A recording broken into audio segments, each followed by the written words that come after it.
Hey everyone, welcome back. I'm so glad to have you guys here. Thank you so much for clicking on the video, and please remember to turn on the bell so that you'll be notified for the next video and so that I won't miss having you here with me again. But let's talk about the case today. And there has been that shocking news, those comments made by the neighbor. It was months ago when we had found out, many months ago, we found out that this case did have that very concerning issue of substances. There was issues for both the parents, and the concern was back then that the kids were living in the same house while all of this was happening. That was one of the main questions, that, how is it that they're doing all this stuff?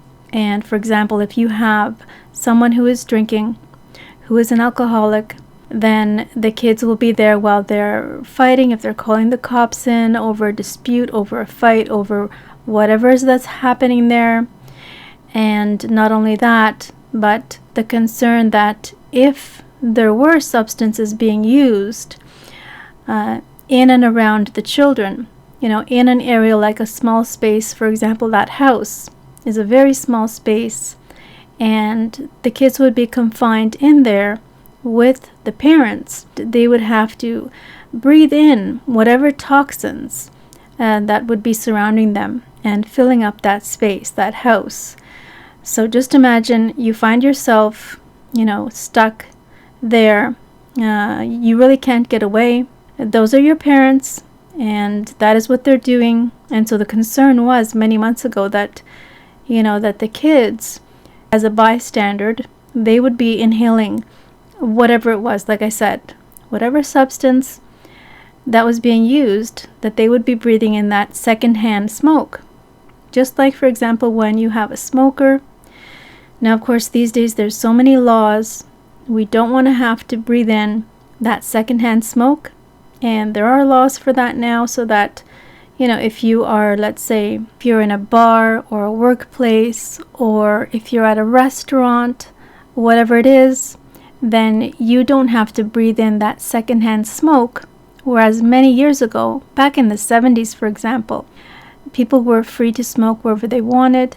And oftentimes, if you were, let's say, at a restaurant or a bar, you would be breathing in that very same smoke from however many people that were, having a smoke close by. Now back to the wells. So the concern was, and it was very serious, that those kids would have to be there while whoever it was had the substances and was partaking of that and doing whatever. Okay? Now, with the most recent comments from the neighbor, JSB, she has come out, and there are so many implications from what she's saying. It's very shocking, it's very disturbing, and this is a worst case scenario, because from what she's saying, now we can pretty much not assume, but she's kind of inferring, she's telling, who it was that was supplying them. She's telling who the supplier is, and that makes me think about Hunter. The things that Hunter was saying, the comments about the text, where he reads the text, says that it's done, and we now know who most likely, or the possibility of who it might be that the text came from. Of course, we don't know. We're just hearing all these bits of information, and it's all alleged. It's rumor, it's kind of like hearsay. It's not confirmed, but still we can piece together everything that we are hearing. And over the course of a year, the different characters have now revealed themselves. They've popped up out of their little crevice or whatever, wherever they are. They have appeared. And these are the people that we didn't know at first. We didn't know who that was. We didn't know who H was talking about. And so now with these comments from Jodisue, some people are saying that she maybe was lying and that it's not true and that she's just trying to make a problem for her ex, that she wants to retaliate against him, and that it's not true, and people are now believing that and making comments about that. I've read some comments of you, that some of you that believe that she made it up because she wants to get back at him for whatever reason, or jealousy or whatever. But don't you think that's a bit extreme? Why would she risk getting herself into trouble just by getting back at him? It could be that she was maybe angry when she saw that he was online, and she wanted to put him in his place for all of the heartache that he's caused her over the years, for what she's had to go through. Now, I really don't know. I don't know what she knew, how much she knew, and the fact is that none of us do know, because the thing is that when things become clear, they can change quite a bit. You know that saying, when the dust settles, then things might become clearer. And at this point, there are so many questions of how it is that she could have known this without doing something about it, without her herself having some kind of responsibility. And yet we don't know when she found out, because she was going through an ordeal of her own. She was going through a lot, is what she has explained over the course of many, many months and many, many, many hours that she's online. She's explained, her life and the things that she'd gone through. But as far as when she found out what was going on with Summer, it's kind of odd, because she does talk about Utah and saying that things were happening before then. So she is kind of in the know. She does know certain things, but still we don't know when she found out exactly the things that she said. And one of the strange bits, now there was a comment. Somebody said, how is that possible? Because those kids are not, they don't have money. They're poor. How can those kids have money to make that purchase? Where are they getting money from? Supposedly Don wasn't giving them any money for anything except for what he wanted for himself. And Candace, she didn't have much money. She had to buy the cheapest kind of food for them. And so, where were they getting money to get this stuff? That was a comment. Now, of course, who knows? Maybe they had pocket money from their father, but still all of this stuff is not fact. So we still have to pick at every last thing that was said and try and figure out, how does it make sense? And why would she say that if it wasn't true? The problem is, though, that now if you take a step back and look at all of this stuff, everything that we're looking at and hearing, and when there is so much bad and horrible information, some of it, I think it's going to stick. And I think a lot of this is going to stick. We have already heard that CPS was there. CPS, either they had a case that was going to open or close, but there were complaints. And one of the things that I had been thinking long before this most recent news, I was thinking to myself, who was it that called CPS? Because there had been so many calls.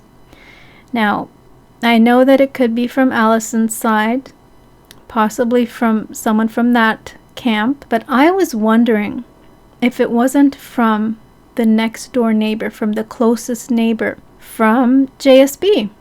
I thought to myself at one point, I questioned whether or not she was one of the people that called CPS, that called for the Children Protective Services. I know some people say DCS.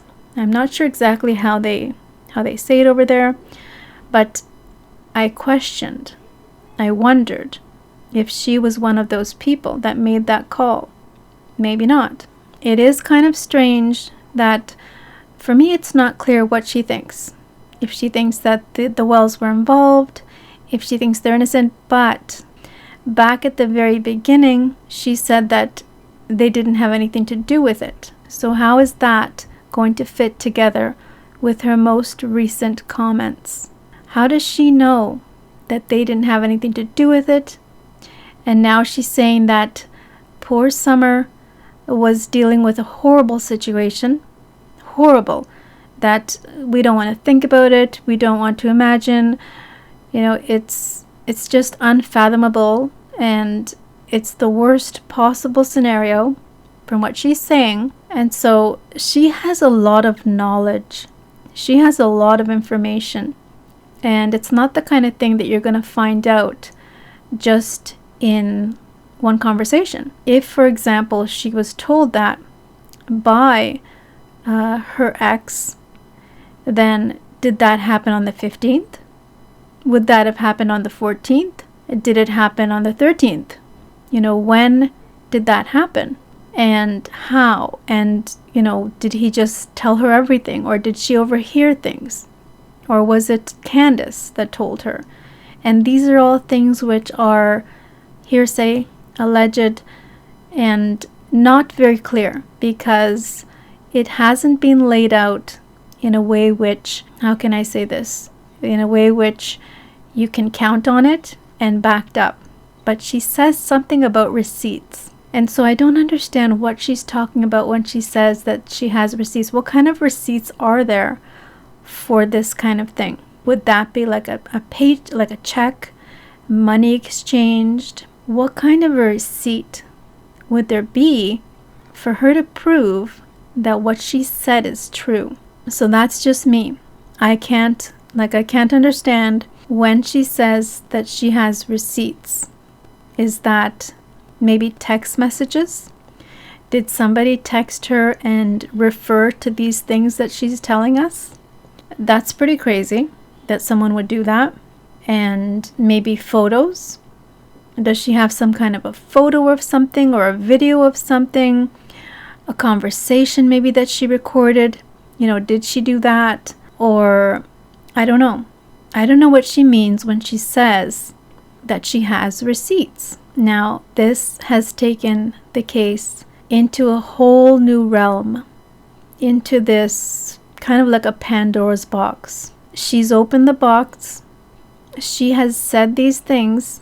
I hope she's lying, and yet at the same time, if she's lying, that is horrible for someone to take it to that level or take it down, you know, into that horrible possibility of what she's saying. What is Candace going to say? Candace isn't anywhere to be found. Candace is not replying. Dawn is behind bars. What is Dawn going to say? Then we have her ex. What will his response be? Unfortunately, we don't have Jose. Jose is not there anymore to give his side. But if you remember what Jose said, he said that when this goes to trial, he said that everyone's going to be surprised. And he said that there's a whole bunch of other skeletons in that closet that haven't come out. So I guess he knew about it. And now he's gone. And we are finding out that there's a lot more here than what we were talking about when we thought that Summer had a dry drowning.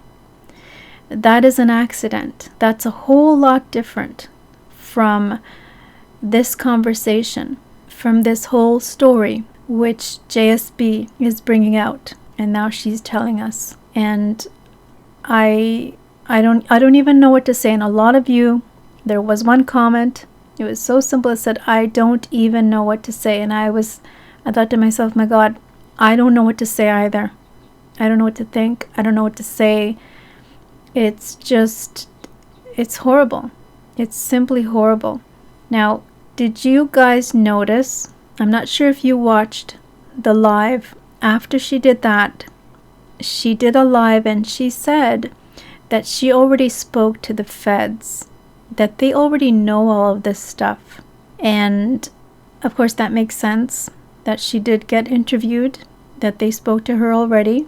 And so we now know that we saw TBI do that most recent press conference, and I find it very odd that they said they know very little since the whole thing happened.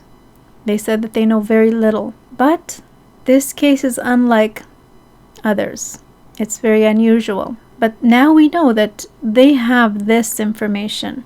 But the thing that I can't understand is, how is it that nobody has been arrested? How can that be that nobody has been arrested? If what she is saying is true, then somebody would have to be taken in for a thorough interrogation to find out, is there any truth to what she's saying? You know, it's like a rat's nest of crimes, of horrible things that are happening, things which are illegal, things which are unethical, things which are just criminal and sinister and sickening. And I just don't see how it is that nobody has been arrested. Because from what she's saying, she has pointed out so many things that are wrong that, you know, if not one thing, then they can take them in for another, for questioning. You know, it's just, I just don't get it. I really don't get it. It's just, this is the most vile, disgusting, degraded, you know, sinister, horrible, sickening. It's all those things. And so I still get a feeling, though, that regardless of whether or not that's true, I have the feeling that she knows more. And I've had the feeling for a very long time that she's there for a reason, that she is on all the time, she's always online, and it could be because she wants to be safe, for her own safety, that if she's there online, then she's not alone, and that is kind of more safe than, for example, if she was sitting there by herself, then there wouldn't be anyone around. If by chance, let's say by chance, her ex came around, you know, and she's on at all times, day and night. So I'm not sure about that, but it seems like she must have a lot more information, and she's talking for a reason. She has put herself very close, and she has kind of taken the place of Dawn. She's the main person now who is talking about this case. She was there, right close by, at that location, at that same time, and she knows them. She knows Summer. She's the only one left talking about it. Even Candace hasn't talked about this as much as she had. And I find that very strange, because you would imagine that the mother would be, you know, on panels, talking about the situation of what happened, giving more details of trying to figure out how it is that her daughter went missing, analyzing the last things that happened, the time, trying to remember what time it was, trying to figure out if she'd seen anyone, that kind of thing. And we don't see that from Candace, from the mother. We don't see Candace talking about it at all. But we have JSB, and she really never stops talking about it. So I'm not really sure why that is. You know, like I said, it's kind of out of the norm. It's unusual. And so now with her latest comments, what she has said, you know, the whole sedated thing, and she references plural. She says girls, and she is putting it on to her ex that he is involved. But, you know, how does she know all of this stuff? I guess he told her. I guess that would be alleged. That would be a rumor. It's not factual. We can't really put that out there as fact. To this point, it's not. It's just talk, but that is what she's doing. That's what she's saying. And the fact is that we don't know who was there. Who was there when this whole thing happened? who was the last person to see Summer. There was some talk about the whole idea, the theory that maybe Summer had run down either on the driveway or down on the road, and maybe was following one of the dogs or a puppy, following along with them, playing with them, running through that path, maybe down to the road to fetch the puppy, or maybe even a kitten. And the theory that I'm getting to is that maybe somebody ran into her with their vehicle. Is a horrible idea, but that it's not so crazy. It is a possibility. I don't know if it's a probability. I don't know if she would go down to the road, but that was one of the things that had been considered. And so if that happened, then there might be a scream. But at the same time, if that happened, then wouldn't the neighbor have seen that? Then JSB and possibly another neighbor would have seen that. If it happened, let's say it happened on their driveway, on the Wells driveway, because it is a very long driveway. Let's say somebody was driving up to deliver something, and then at that time Summer was running through that bushy area onto that pathway, onto the driveway, just playing and chasing those dogs, and somebody had to put it into four-wheel drive. As they say, if you want to get up that driveway, you've got to kick it into high gear or whatever it is. You've got to put it into four-wheel drive.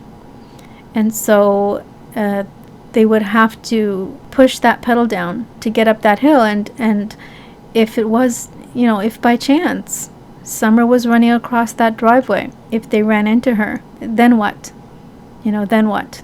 They have illegal substances there, and it would be a very difficult situation for them to deal with. Anyway, so that was one of the theories, and it's more speculation.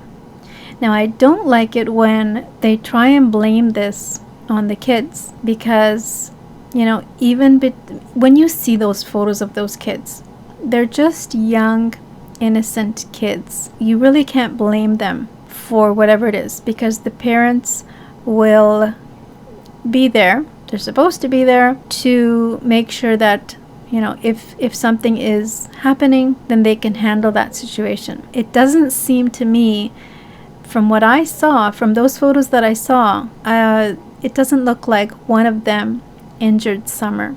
I just don't think so. And now when we hear of these irresponsible behaviors, we're finding out more and more, who is the person responsible. Who's in charge. They say, what is that saying again? They say that the fish is rotten from the head, and that means that you can't blame the children, you can't blame the younger ones for the rot that is happening. You can't blame them for everything that's going wrong, because the mother and the father are the brain, and they're the ones that create whatever it is that's happening in that home. So these are not teenagers. These kids are not in their 20s. These kids are very young, and the behaviors that were happening are not the kids' responsibility. It's the responsibility of the parents. And they brought this situation onto that hill. It wasn't the kids that brought this situation. They were born into the situation, and they're innocent. Now, one of the things that kind of just flashed in my mind, the idea, because we have been talking about the father and the whole idea that maybe he knew that that was the last that he would see his daughter, and that from what one of the co-workers said, that he appeared to be very unhappy the previous day, that he was, like he'd lost everything, and he was like crying in the tub or something. And so it's as if maybe he knew that something was going to happen. And now we see that there is another sinister character adjacent, living very close. And we hear everything, all these pieces, putting all these things together. And I'm thinking to myself, these are the things which are rumors which come out. And then in the end, when you find out what happens in a case, oftentimes those rumors turn out to be true. And these are the things that I haven't wanted to believe. A lot of us, even on the polls that I've put up on the community post, a lot of us have thought that this is an accident. Many of us have thought that it was either a dry drowning or some sort of an accident that happened in the water. Maybe she bumped her head, something like that. But now it seems that the whole issue of substances is surrounding and closing in and covering everything for this case. It's gotten into everything and it's destroyed everything pretty much. Now, I don't know where Candace is. I have heard people saying that this case is going to, explode. It's just gonna open up and that's it. They're gonna solve it. But the thing is that they had this information. Supposedly they had this information very early on, and they know the characters that live there. The feds know everything. They're not dummies. They know who's there. They have the information more than we have. We are learning this now. Even though we've been speculating about stuff, they have all this. And yet, we haven't seen, like I said, there haven't been any arrests. So what does that tell us? What does that tell us? So guys, this is very disappointing, and it's just horrifying. It's horrifying to imagine what might have been going on there. And I'm so confused as to who is it? Who are they giving these sedatives to? Who? Who is doing this? Who are they giving it to? And I recently heard the call that was made. I think it was back in 2020. You can go to the channel and hear the call where Allison makes a call saying that her kids are on the hill. She calls 911 and she is trying to get the cops to go get her kids. Yesterday I was listening to the call, and you can go over to the channel, the Chronicles of Olivia channel. She has that call on her channel, and it's just so creepy, to think, what in the world is going on? What is going on there? And I don't know. I don't even know what to say. Like I said before, I don't even know what to say anymore. But guys, go have a listen to that, and come back and let me know what you guys make of this. Do you think that she's lying? Is that a possibility that she's just making this up? How can that be? All of this stuff that's being said, and there's gotta be something there. And then when you read between the lines, you realize that there's so much knowledge. There's so many implications when you understand. Like I said, when you read between the lines, think a little bit about it. Think about if it was you and you knew certain things. What does that mean? And so, anyways, guys, please leave me a comment and I will get back to you. I look forward to seeing what you guys have to say as always. I want to thank you so much to all of you that have subscribed. I look forward to getting back to you and having a conversation. Please remember to click on the bell, and I want to have you guys back here next time. Okay? That's it for now, and have a blessed day. Alright. Well, that's good. Y'all go over there and ask why exactly it is he was selling drugs to the children at 110.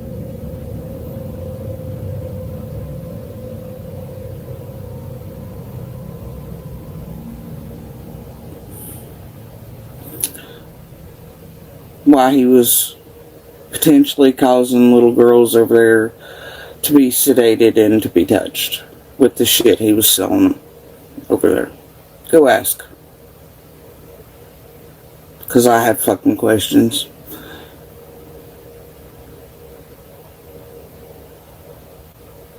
Not standing in front of him anymore.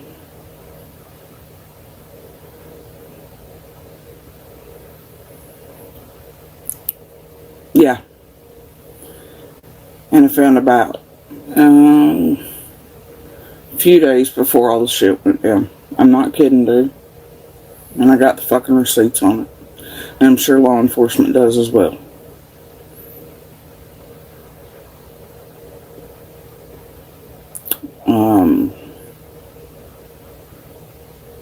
He had known Summer was also being abused, and he hid it from everybody, including me. And he was very much selling drugs to the children at 110.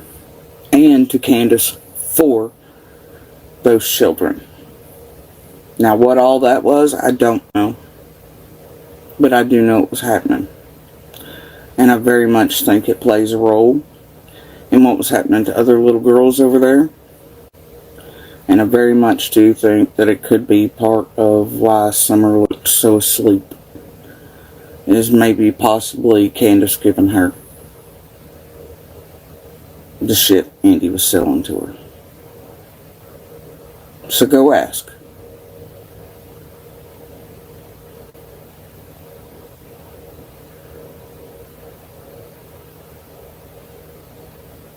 Because I still have fucking questions.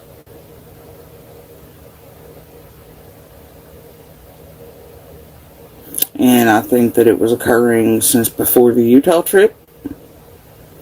It is part of why Josie was taken to Utah. Even though that was kind of a fucking lie. Right? Why he went to Utah. But it's Andy's fault. And Candace's.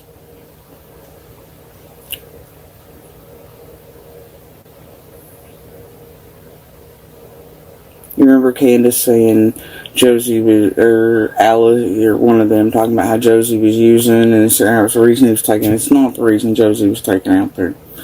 But shit occurring around that time is why. He's responsible for it. From before Utah until. So you go ask him why he was selling drugs to those children. And to Candace for the children. Go ask. And ask him what type other than weed.